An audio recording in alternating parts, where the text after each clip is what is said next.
Greetings students, how are you? I hope you are all fine. Dear students, कल हमने छंद के बारे में पढ़ा था। भी छंद क्या होता है, उसके कितने प्रकार हैं। छंद के प्रकारों में कल हमने 3 प्रकार के छंद पढ़े थे। वो कौन कौन से थे? पहला था मात्रिक छंद, फिर वार्णिक छंद और फिर तीसरा था मुक्तक छंद। आज हम मात्रिक छंद को विस्तार पूर्वक पढ़ेंगे। हम आज जानेंगे कि मात्रिक छंद क्या होता है और मात्रिक छंद कितने प्रकार का होता है। तो चलिए शुरू करते हैं हम आज का हमारा टॉपिक मात्रिक छंद। सबसे पहले हम जानेंगे उसकी परिभाषा। मात्रिक छंद की परिभाषा होती है जिन छंदों की रचना मात्राओं के आधार पर की जाती है उन्हें मात्रिक छंद कहते हैं। कहने का क्या मतलब हुआ यहाँ पे भाई? भी जिन छंदों की रचना है वो मात्राओं के आधार पर की जाती है, यानी जहाँ पर मात्राओं पर ज्यादा फोकस किया जाता है वो क्या होता है? मात्रिक छंद कहलाता है। अब ये तो हमें पता चल गया है भी जिन छंदों की रचना मात्राओं के आधार पर हो वो मात्रिक छंद होते हैं, लेकिन यहाँ पे मात्रा लगाने के नियम क्या होते हैं ये हमें नहीं पता। तो चलिए हम यही पढ़ते हैं भी मात्रा लगाने के नियम क्या है।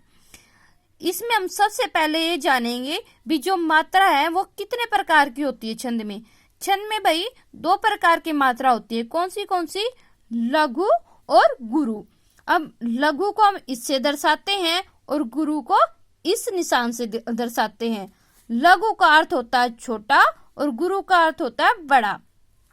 अब लघु के अंदर हम 1 मात्रा गिनते हैं और गुरु के अंदर हमें 2 मात्राएं गिनते हैं।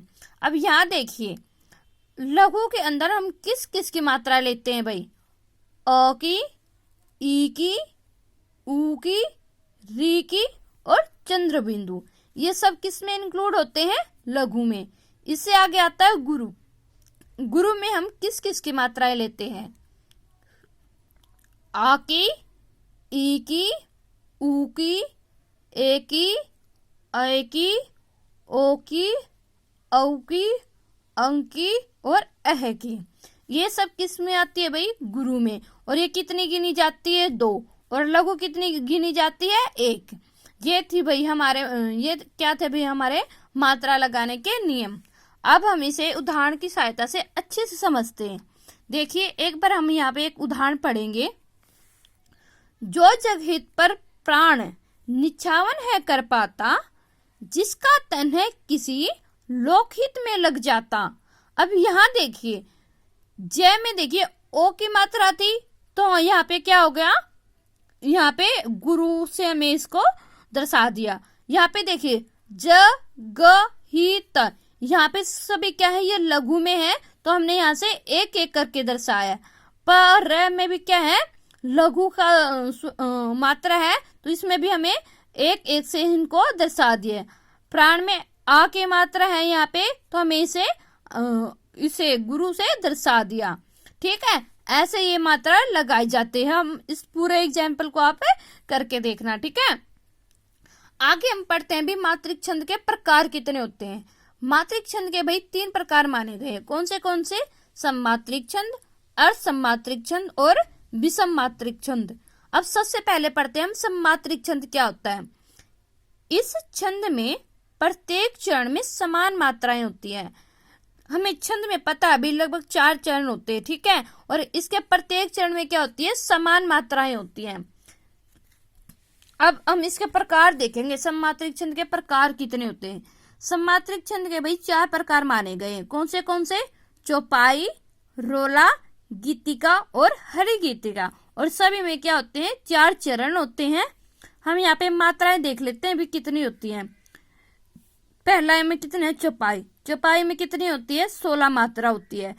ये जो मात्रा होती है भाई ये एक चरण की बताई गई, यानी 4 चरणों में कितनी मात्राएं हो जाएंगी?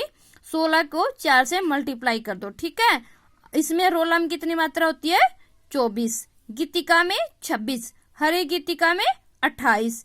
ठीक है, अब हमारे जो सिलेबस है उसमें हमें यह सिर्फ चौपाई इंपॉर्टेंट है। हमें ये पता ना भी इसमें चौपाई किसे कहते हैं। तो देखते हैं हम चौपाई क्या होती है भाई।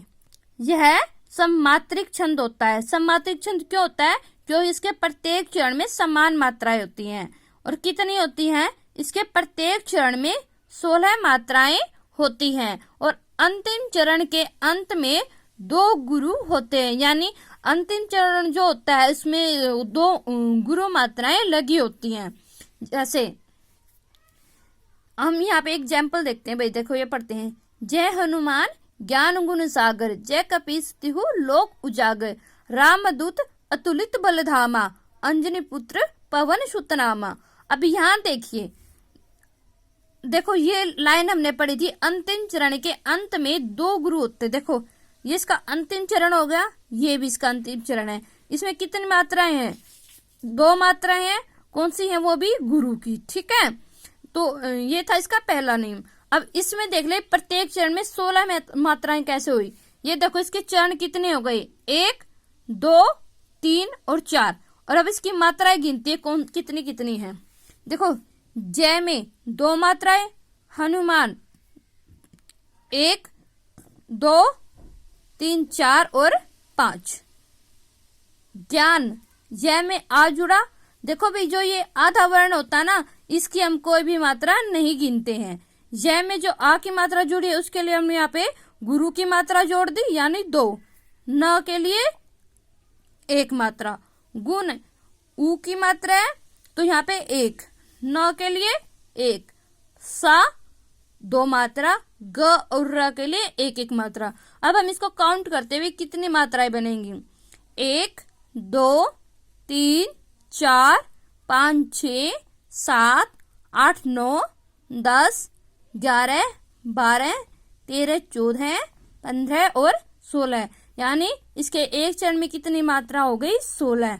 अब ऐसे ही आप आगे की मात्राएं काउंट करोगे तो ये कितनी कितनी होंगी, 16 इसमें होंगी, 16 इसमें होंगी और 16 ही इसी में होंगे। ठीक है, तो ये इसमें क्या हो गया, प्रत्येक चरण में इसकी 16-16 मात्राएं हो गई। ये क्या था हमारा चौपाई। अब आगे हमारा आता है अर्थ सम्मात्रिक छंद। भी अर्थ सम्मात्रिक छंद क्या होता है? वे छंद जिनके सम और विषम चरणों में मात्राएं अलग अलग होती हैं, अर्थात पहले और तीसरे चरण में समान मात्रा और दूसरे और चौथे चरण में समान मात्रा होती है। ये देखो भाई, सम चरण कौन से होते हैं इसमें, दूसरा और चौथा, और विषम चरण कौन से हो गए, पहला और तीसरा। ठीक है भाई, इसमें क्या होते हैं, ये सम और विषम चरणों में क्या मात्राएं अलग अलग होती है। 2 में सम चरणों में समान होती है और विषम चरणों में एक समान होती है, लेकिन इन दोनों सम और विषम में दोनों में अलग अलग मात्राएं होती हैं। अब आगे हम पढ़ते हैं इसके प्रकार। इसका पहला प्रकार है दोहा।